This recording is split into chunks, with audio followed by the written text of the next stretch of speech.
sent his son, which is that ram for us that's sent in our stead. That the ram in this story is just a type of Jesus. And it's really interesting. Some people want to dismiss the Old Testament, but the Old Testament all points directly to Christ. And even in the New Testament, the apostles and the young churches there, the scriptures that they had were the Old Testament. The foundations of what they were believing and teaching is the Old Testament. It goes hand in hand. Yeah, the Old Testament is definitely important because it has all that rich history in it with the Israelites and the Hebrews and all of that, but it also shows terminology is not my best right now. Come on, college boy, you need to know this stuff. I know. I should know all of it. You need to get back to your vocab words. I need to what? Work on your vocabulary words. Yeah, I do. But the Old Testament, this in Genesis, just kind of shows, it's a prophecy of the New Testament. Mm-hmm. And it shows that in different aspects of what's to come in the New Testament. Yep. All right. I think the correct term is prophecy. Yeah. All right. I'm trying to check to see if we have any feedback from anybody, and I don't see anything yet. So, the last time I did... Huh? I guess we don't have any live listeners yet. I know, which, maybe if we do this often enough, we'll build up more. I was hoping that we'd get some more, but oh well. Let me see if I share this on my personal, if we'll get more. So, in the meantime, though,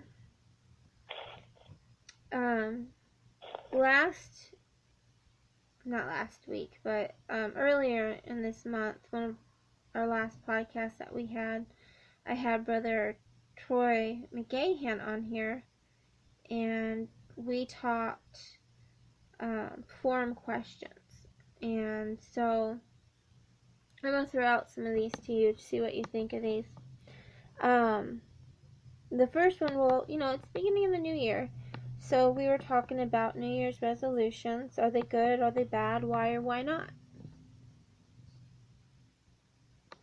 I mean, I think one of the New Year's resolutions are good to have, but the problem is that people are so, trying to lose weight. A lot of people are very strong with that in the first couple weeks, few months, but then when July, August rolls around, they've completely abandoned their resolutions. Right. And I mean, I think they're good, but we need to be careful of that. Yeah. The idea of making resolutions, it's not a bad tradition in of itself. Sometimes I just think it's fun to just pick something up like that and question it because it is a very worldly tradition.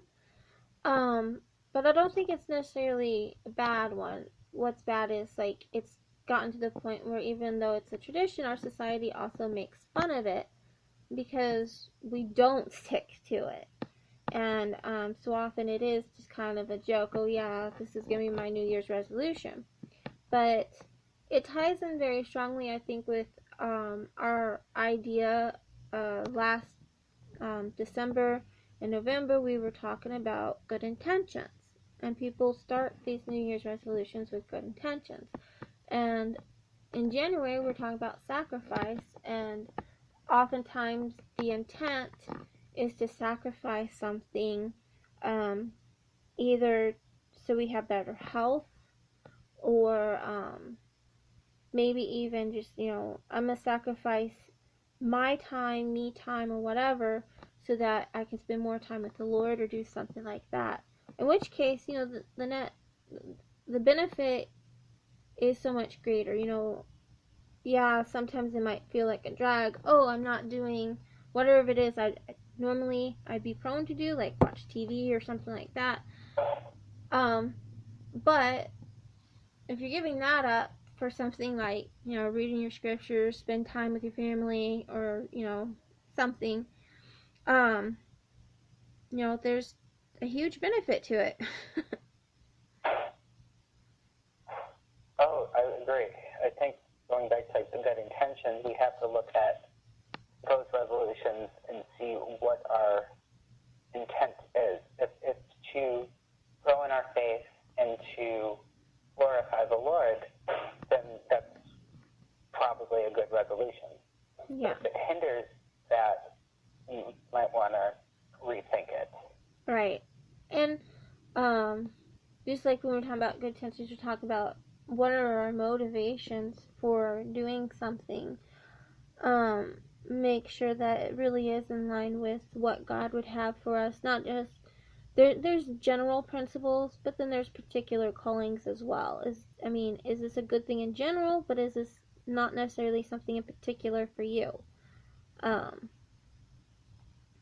So, you have to prayerfully consider those things before you say, oh, I'm committed to doing that. Exactly. With that, every person is different, and it should be individualized for each person. Right. What may be good for one person, even if they're like a part of your church or a friend, might not be the right thing for you. Right. And speaking of commitments, I'm just gonna go ahead and throw this out here. This is an announcement that I started another podcast. I'm in the works right now of setting the foundations and getting some things prepped and ready for it. And it'll be launching in February. So Monday, February 1st. It is a dual language, bilingual podcast. It's going to be Spanish and English. Lord willing, we'll be having conversations. I'll be hosting it and interviewing different brothers and sisters in Christ about their testimonies, about culture and language, being bilingual. Hopefully I'll learn a lot more Spanish. And I'm really excited. I spend a lot of time I didn't learn much Spanish in school. I was more interested in Asian languages, but I know a lot more Spanish speakers. And, thankfully they speak English, so we can talk to one another. But there's so many other people, I could talk to if only I knew Spanish. And I'm wanting to bridge that gap and also find a means to share the gospel with people by interviewing believers in both languages. That's sharing testimonies, that's sharing the gospel with two different languages. And on the internet, that's a really great tool. It's going to be a very different format from this, whereas this one, we've been doing half-hour segments, and to make, each episode is an hour long, and a lot of people don't listen to things that long, and so this new podcast is going to be much shorter. They're going to be about 5 to 15 minutes long each, so it's going to be different, but we'll see. Hopefully that turns out really well, and I'm really excited to get started on that. What would you say is your vision for that? My vision for that. I don't know. I have two different goals on that. One, I would love to see people, whether they think that they're saved because they're Catholic, or they're trusting in something other than Jesus Christ. If they hear these testimonies, they hear the gospel, the Lord would use that to save them. I think there's a lot of people even the U.S., they think, oh, this is a Christian nation, I'm covered, I'm fine. I think even in some Hispanic nations, they might have much the same attitude. I don't know. Maybe I'm wrong. Maybe I'll be corrected on that. But either way, for people to just listen and to hear the truth. I think the most powerful tool we have, other than just reading the scriptures straight themselves, is our own personal testimonies. And that's one reason with the newsletter, whenever I do an interview, from whether it's labor and love or the point of view or something like that, when I'm interviewing a fellow believer, I want their testimony because it personifies them. It makes the conversation and the material more personal for the reader. But it also shares the gospel right there. So somebody might be picking up and reading that article because of where they're from or the kind of work they're doing or something, but you're getting the gospel through their testimony. Also, I think language is awesome. It can be either a barrier or a bridge, in that when you speak the same language, you have that connection with somebody and you can communicate. But if you're in two different language groups or something, there's a barrier there, and there's not going to be that communication and flow of information.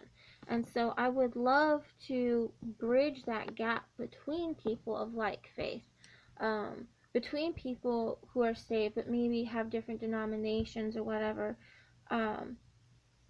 by having it in both English and Spanish, to have a little more fellowship and encourage more fellowship through that.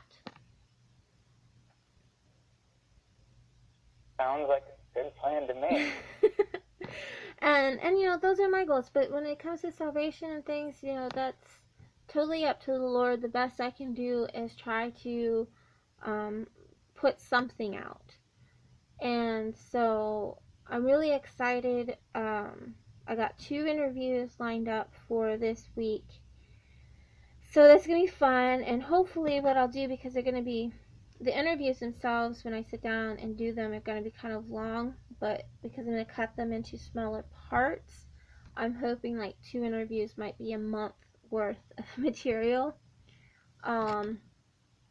If I'm able to get some missionaries who speak English and Spanish, and some other preachers who speak both languages, to do some devotions, I really would love to have that on the podcast as well.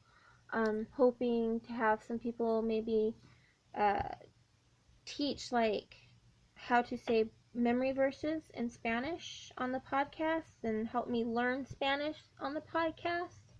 And maybe that'll attract people who are seeking podcasts to learn language. Then, hey, they're going to be hearing the scriptures, and maybe they'll listen more. And so, if people are just interested in language, they're still going to get the gospel and scriptures that way. So that would be really awesome, too. Why did you think the Lord put this on your heart? Honestly, Brother Ted Tweet, and he had been a missionary to Honduras, I think it was, for several years.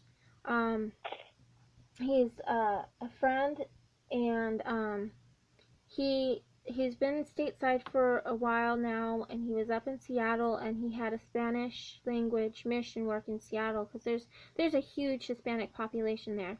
And I had worked, when I lived in Washington State, with a lot of Spanish speakers, Mexicans actually. And I tried to encourage them to go to the mission work, and they didn't. The Lord's leading Brother Ted into some other directions, and I was really sad to hear about the mission work possibly being closed down, and it's been on my mind for a while, ever since I heard about that. So, I don't know, I'm really hoping to have Brother Ted to help, and we'll see. And I'm running out of time for this half hour, so we will see you in part B.